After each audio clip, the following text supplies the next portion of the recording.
ഈ ലോകത്ത് ഇന്ത്യയിൽ ആരും കണ്ടിട്ടില്ലാത്ത ഈ സുംബയെ എവിടുന്ന് പൊക്കിക്കൊണ്ടുവന്നൊന്നും എനിക്കറിയില്ല.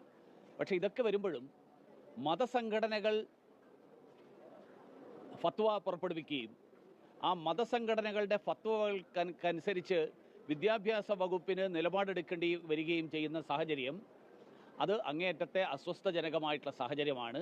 അങ്ങനെ ഫത്വകൾക്കനുസരിച്ച് തീരുമാനമെടുക്കുന്ന ഒരു സാഹചര്യം, ആ സാഹചര്യം ഉണ്ടാക്കുന്നത് അപകടകരമായിട്ടുള്ള ഒരു ദിശയിലേക്കായിരിക്കും കേരളത്തിനെ കൊണ്ടുപോകുന്നത്. കോപ്പി അടിച്ച് പാസ്സാവുക, റാങ്ക് ലിസ്റ്റിൽ പേര് വരിക, ഇങ്ങനെയുള്ള കലാപരിപാടികൾ നടത്തുന്ന യൂണിവേഴ്സിറ്റി കോളേജിൻ്റെ ശൈലി, ആ ശൈലിയിൽ നിന്ന് SFIക്കാർ വിദ്യാർത്ഥികളുടെ ശൈലിയിലേക്ക് വരണം. കമ്മ്യൂണിസ്റ്റുകാർക്ക് പൊതുവെ ചരിത്രം അറിയില്ല. അതുകൊണ്ട് SFIക്കാർ ചരിത്രം പഠിക്കുക. കാരണം അവർക്ക് അഭിനേന്ദ്രനാഥ് ടാഗോർ ആരാണെന്നറിയില്ല, ബങ്കിം ചന്ദ്ര ചാറ്റർജി ആരാണെന്നറിയില്ല.